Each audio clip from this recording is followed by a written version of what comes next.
Hello everyone and welcome back to Foot Forecast, and today's video I'm going to be going through my Champions League predictions for match day 8, the last match day of the Champions League. And what I'm going to do for this video is just go through my predictions and then show you what my final table looks like and also what the brackets would be for the round of 16 if this was to happen.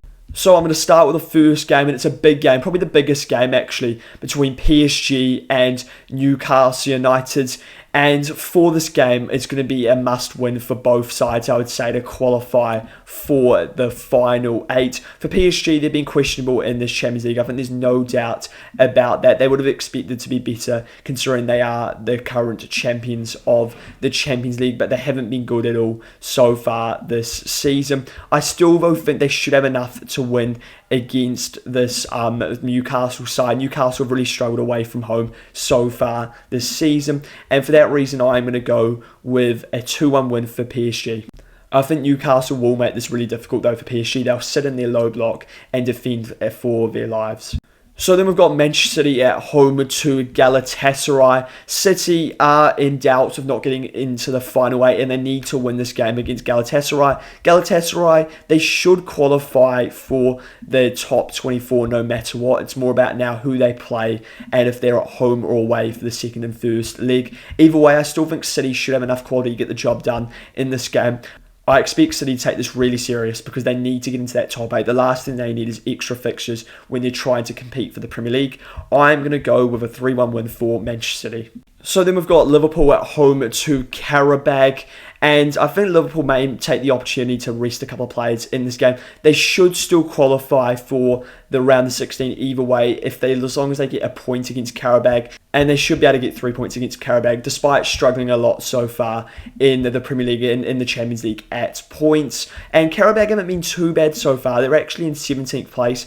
And they'll probably qualify for the playoffs even if they lose this game. I'm going to go with a 2-1 win for Liverpool. So then we've got Dortmund at home to Inter, a big game for both sides in the Champions League. Dortmund are currently 16th place. Inter Milan are 14th place. And if Inter win this game, there's a chance they qualify for the round of 16. I think they would definitely need some results to go in their favour, and they're going away to the Signal Junior Park, which is going to be a difficult game for them. Dortmund, I don't think, will be able to qualify for the round of 16. They need a lot of results to go their way. I think I'm going to go with a 1-1 draw between these two sides. So then we're on to Barcelona at home to Copenhagen. And this is a big opportunity for Barcelona to win and qualify for the round of 16. And they should win in this game. But they also need to be looking at this game and saying, this is a chance to pile on the goals and qualify through goal difference if that's the way we have to do it. And I think they're going to score a lot of goals in this game. I'm going to go with a 5-1 win for Barcelona. So then we've got Arsenal at home to Carriat. We've got first place versus 36th place. Arsenal, if they're clever, will just rest the whole side plus the bench if they want to in this game. This doesn't mean anything. They could lose this game 4-0. They will still finish top of the Champions League. And even if they finish top, it doesn't matter. You just need to finish 1 or 2. I'm going to go with a 2-1 win for Arsenal. I think even with a rested squad, they will still win this game. So then we're on to Frankfurt at home to Spurs. And I actually think this is a game that really suits Spurs. Frankfurt are unlikely, I think, to exploit Spurs' weaknesses. I think they won't sort of force Spurs to break them down. And this will allow Spurs to get some chances on the counter-attack. And I'm actually going to go with a Spurs win. They also won the Europa League quarterfinals against Frankfurt. I'm going to go with a 2-1 away win for Spurs. Then we've got Club Brugge at home to Marseille. Marseille will be disappointed with their result against Liverpool. But they do have a new player in their side, and that is Ethan Nwaneri, who I think is really going to excel at Marseille. He's already scored. They're going away to Club Brugge. Bruges need a win to qualify, most likely for the playoffs. I'm going to go over 1-1 draw. So then we've got PSV against Bayern Munich. I think Bayern Munich will rest in this game, at least a couple of players. But I still think they'll be strong enough to get the win in this game. I'm going to go with a 2-1 win for Bayern Munich over PSV. Then we've got Ajax at home to Olympiacos. Ajax are very unlikely to qualify for the playoffs. It would take a lot for them to qualify. And they're going up against a rather strong Olympiacos side. They've got a decent chance of qualifying for the playoffs. They're in 24th place. I think for this game, I'm going to go with a draw between Ajax and Olympiacos. Then we've got Napoli at home to Chelsea, a massive game. If Chelsea win this, they qualify for the round of 16. Napoli need at least a point you would expect to get into the playoffs, which would be absolutely minimum expectations for Conte. And I think they'll probably just get a draw in this game against Chelsea. I think I'm going to go with a 1-1 draw between Napoli and Chelsea.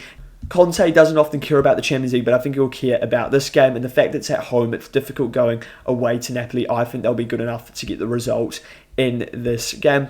Then we've got Monaco at home to Juventus. And Monaco are currently 21st in the Champions League. You would expect they may need at least something against Juventus to qualify for the playoffs. For Juventus are currently 15th place in this Champions League. I think I'm going to go with the Juventus win. They've started to play well under Spalletti, so I'm going to go with a 2-1 win for Juventus. Then we've got Union Saint-Gilloise, and it would be an absolute miracle if they qualify for the playoffs against an Atalanta side that still have a good chance of actually qualifying for the round of 16. They're definitely into the playoffs. I'm going to go with an easy 2-0 away win for Atalanta. This should be a simple win for them against a rather poor Union Saint-Gilloise side. Then we've got Athletic Club at home to Sporting, and Sporting are coming off a really good result in the Champions League at home to PSG, picking up 3 points, and they're in a good chance of qualifying for the around the 16. They'll need to score, I'd say, a couple of goals against the Athletic Club side to potentially qualify it, in terms of getting their goal difference up. I don't think they're going to win this game convincing, but I still think they will manage to get an away win in this game. I'm going within a 2-1 away win for Sporting. And then finally, we've got Paphos at home to Slavia Prague. I'm not really going to talk about this. These are two sides that probably won't qualify for the playoffs. I think for this game, we're just going to get a boring 0-0 draw, and that will be the end of both sides. So now to reveal the league phase and my final table. So I'm going to start off with the sides in the elimination places, and the major teams to talk about is the fact that Copenhagen are going out, Benfica are going out, Athletic Club are going out, Ajax are going out, Frankfurt are going out, Villarreal are going out, but they're already going out. Then we've got the second knockout phase places. These are going to be unseeded. Marseille are in this, Napoli are in this.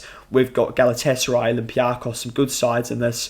Then we've got the knockout phase playoffs, and these are the seeded sides. And you've got Newcastle, Chelsea, Juventus, Atletico Madrid, you've got Inter, you've got Dortmund. There are some good teams in this. And finally, the sides that are straight to the round of 16. The surprise one is probably Spurs. They have been a bit lucky with their overall games they've got in the Champions League, and the football they've played has suited the teams they've come up against. I think the big thing I want to talk about is the sides in 11th, 10th, 9th, 8th, 7th, and 6th. They've all finished on 16 points, and the teams that have gone through are PSG, Barcelona, and Man City, and that is because of superior goal difference. If Sporting were to score another goal, or if Man City were to concede another goal in their game, then Sporting would finish in the top 8. And there's also 5 English teams straight into the round of 16. So then here are my final brackets. I'm not going to really go through these brackets. You can pause them and have a look at the potential games that could happen in this Champions League. Let me know your thoughts on these Champions League predictions. And if you enjoy this video, it would be great if you subscribe to your channel as well as liking the video.